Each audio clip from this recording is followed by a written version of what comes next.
देखो बच्चों, हमारे पास दो सोलेनॉइड है और हमको उसका क्या निकालना है, म्यूचुअल इंडक्शन निकालना है। करें, ये हैं दो सोलेनॉइड, सोलेनॉइड बोल लो, कॉइल्स बोल लो, क्या भी बोल लो। अब देखो बच्चों, हमने आपको ये बताया था, जैसे एक को आप 1 मान लो और एक को आप 2 मान लो। जैसे मैंने आपको एक चीज़ बताई थी कि जो फर्स्ट का फ्लक्स होगा वो सेकंड के करंट पे डिपेंड करेगा, और जो रिलेशन आ जाती है वो क्या आ जाती है, N∅1 is equal to M∅2। Actually क्या होता है, जब हम डेरिवेशन करते हैं तो इसको म्यूचुअल इंडक्शन ना लिख के mutual inductance of 1 with respect to 2 या 2 विथ रिस्पेक्ट टू 1 लिखते हैं। जब मैंने आपको स्टार्टिंग में इसका डेरिवेशन सिखाया था तो उस वक्त हम ये नहीं कहते कि दोनों कॉइल का म्यूचुअल इंडक्शन सेम होता है, जैसे 1 का 2 के साथ या 2 का 1 के साथ। एक्चुअली क्या है, स्टार्टिंग में तो हम ये बोलते हैं कि जैसे ये हो गया हमारा कि N1∅1 is equal to M12I2। इसका क्या मतलब हुआ, कोई बच्चा बताएगा क्या मतलब हुआ इसका? देखो बच्चे, यहां पर जो फर्स्ट का फ्लक्स है वो सेकंड के करंट पे डिपेंड करेगा, क्योंकि मान लो कि सेकंड में करंट फ्लो कर रहा है और फर्स्ट में करंट फ्लो नहीं कर रहा है। अगर सेकंड में करंट फ्लो कर रहा है तो सेकंड की वजह से ही बीच के रीजन में फील्ड होगी। Due to second there will be magnetic field in this reason.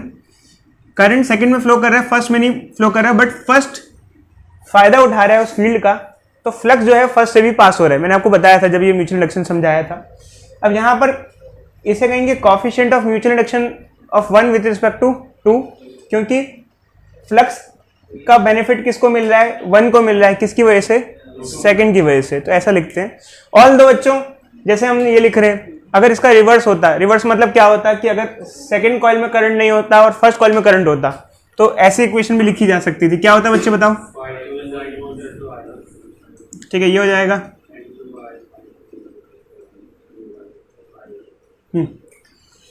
तो एग्जामिनेशन में हमें म्यूचुअल इंडक्शन निकालने को दिया जाता है। Although these two are same, value भी सेम आती है, बट अगर आपको अलग अलग तरीके से दोनों को निकालना पड़े तो कैसे कर सकते हैं? तो उसको भी हमें करना पड़ेगा कि अलग अलग तरीके से अगर हमें M12 निकालना है और M21 निकालना है और बाद में उनको बराबर प्रूफ करना है कि बराबर होते हैं एक्चुअल में, तो क्या करेंगे बच्चों? तो मान लेते हैं बच्चों, ये इनका नाम दे देते हैं। जैसे एक कॉइल छोटी ले ली, एक बड़ी ले ली। तो मान लो कि रेड वाली कॉइल है, ये फर्स्ट है, और ब्लैक वाली कॉइल क्या है, सेकंड है। इसका रेडियस क्या हो जाएगा, R1, इसका रेडियस क्या हो जाएगा, R2। ठीक है, तो मान लो कि हम पहले ये करते हैं। ठीक है, मान लेते हैं कि सेकंड वाली कॉइल में करंट है और फर्स्ट में नहीं है, या जो भी है, तो पहले इसके लिए करते हैं। मान लो अगर हमें निकालना है पहले M12, इसको नीचे ले जाएंगे, क्या हो जाएगा बच्चे बताओ? N1∅1 क्या हो जाएगा, ये हो जाएगा। ठीक है, इसको आगे सिंप्लीफाई करेंगे, क्या करेंगे बताओ? N1 को N1 लिख दें। फाई क्या होता है, B। मैग्नेटिक फील्ड किसकी है, B2 A1 cos 0 हो जाएगा बाय 2। अब मेरा क्वेश्चन आप लोगों से ये है कि हमने फर्स्ट का फ्लक्स निकालना है, फर्स्ट का फ्लक्स क्या होता है, BA cos थीटा। तो अगर फर्स्ट का फ्लक्स निकालना है तो फील्ड सेकंड की क्यों ली हमने? भाई जिसकी लाठी उसकी भैंस, मतलब अगर हम देखें होना चाहिए ऐसे, तो जिसका फ्लक्स निकाल रहे हैं उसकी फील्ड, उसके थ्रू फील्ड जो भी ले रहे हैं वो होनी चाहिए। बट हमने फील्ड यहाँ पर B2 क्यों लिखा है? क्योंकि यहाँ सेकंड कॉइल में करंट है, तो फील्ड जो है वो सेकंड की वजह से ही है, फर्स्ट की खुद की कोई फील्ड नहीं है। हमने पहले ये माना है कि सेकंड कॉइल में करंट है। अगर सेकंड कॉइल में करंट होगा तो सेकंड कॉइल ही फील्ड जनरेट करेगा। इधर देखो बच्चे, अगर सेकंड कॉइल में करंट होगा तो सेकंड कॉइल की फील्ड होगी, और इस रीजन में जो फील्ड होगी वो क्या होगी, इसको हम क्या कहेंगे, B2। क्या कहेंगे, B2। क्यों? क्योंकि करंट किसका है, सेकंड का है, तो फील्ड किसकी होगी, सेकंड की होगी। बट वो फील्ड सेकंड की होगी, बट वो पास किससे होगी, दोनों से होगी। तो इसलिए दोनों का उसका फायदा मिल रहा है, मतलब फर्स्ट को भी मिल रहा है और सेकंड को भी मिल रहा है। तो फर्स्ट से जो फ्लक्स पास हो रहा है उसमें जो फील्ड है वो किसकी है, सेकंड की है। और एरिया तो हम उसी का लेंगे, फर्स्ट का ही लेंगे, एरिया तो हम फर्स्ट का ही लेंगे, क्योंकि आमतौर पे जिससे फ्लक्स निकालते हैं उसका ही एरिया लिया जाता है। आमतौर पे, और ये आ जाएगा। कॉस जीरो क्यों होगा? क्योंकि देखो बच्चों, कॉस थीटा, थीटा जो होता है वो किसके बीच का एंगल होता है? Magnetic field and area vector. तो मैग्नेटिक फील्ड भी राइट साइड है और इसका एरिया वेक्टर भी लोगे तो राइट साइड आएगा, तो उसमें एंगल कॉस जीरो हो जाएगा। अब आगे सिंप्लीफाई करते हैं बच्चों, बताओ किसी की वैल्यू पुट कर सकता हूं मैं इनमें से? मैग्नेटिक फील्ड की वैल्यू क्या हो जाएगी? Mu naught N2 I2 A1 I2 cut जाएगा, क्या आएगा बच्चों बोलो? M12 mu naught N1 N2 A1। कोई डाउट? ये आ जाएगा बच्चों। इसको सिंप्लीफाई करके अदर फॉर्म में भी लिखा जा सकता है। अदर फॉर्म मतलब, अरे बच्चे सिंप्लीफाई करके अदर फॉर्म मतलब कि यहाँ पे हमने एक कैपिटल N लिखा है और एक स्मॉल n की फॉर्म में लिखा है। दोनों को कैपिटल में लिख सकते हैं, दोनों को स्मॉल में लिख सकते हैं। समझे बच्चों? तो ये भी लिख सकते हो आप। और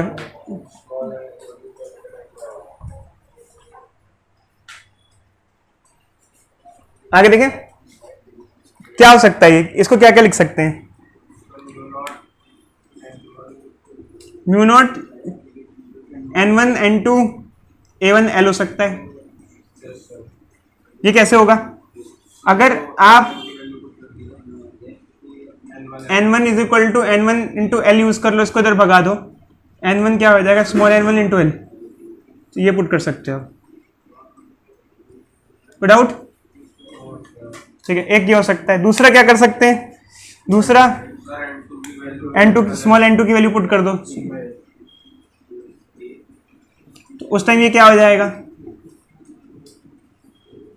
खैर डेरिवेशन में करते वक्त ये सब करने की कोई जरूरत नहीं है यार, ये तो सिर्फ बता रहे हैं आपको नॉलेज के लिए। कल को प्रूफ करने को ये आ जाए तो कहो सर ने तो ये सिखाया था, ये तो सिखाया नहीं था ऐसा मत कह देना भाई, ठीक है। आगे बढ़े बच्चों। अब हम आते हैं दूसरे पे, मतलब दूसरा मतलब कि जैसे ये हमने ये निकाला, अगर इसका रिवर्स हो तो क्या होगा बच्चों?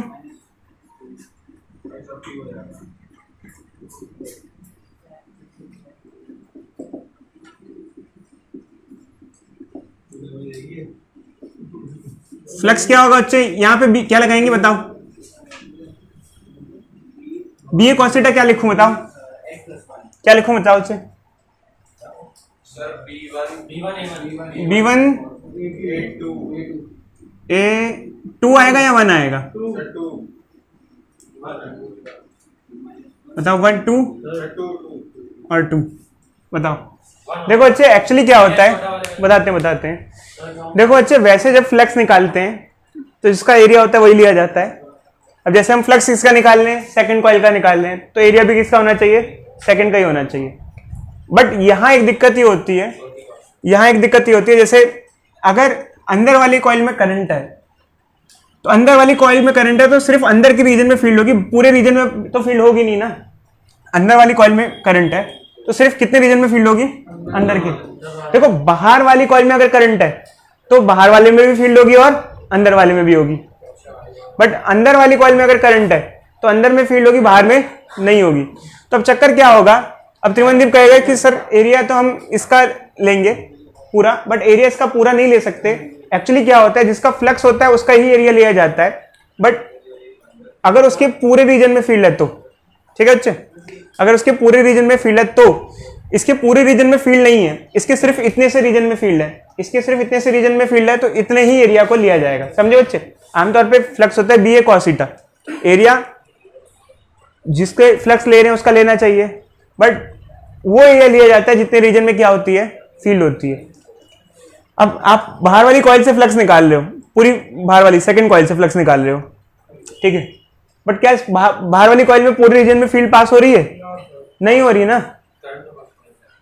कितने रीजन में फील्ड पास हो रही है? इतने। तो एरिया भी उतने रीजन का लेते हैं जितने में फील्ड पास हो रही है। तो एरिया हम यहाँ 1 का ही लेंगे और ये 1 हो जाएगा। समझे बच्चे? नहीं समझे? मैग्नेटिक फील्ड क्या हो जाएगी? Mu naught N2 mu naught N1 I, ठीक है।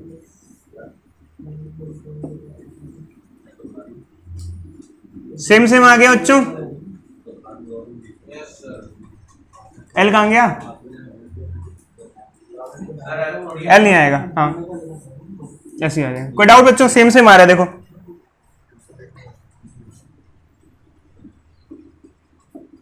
बराबर आ रहा है। कोई डाउट बोलो।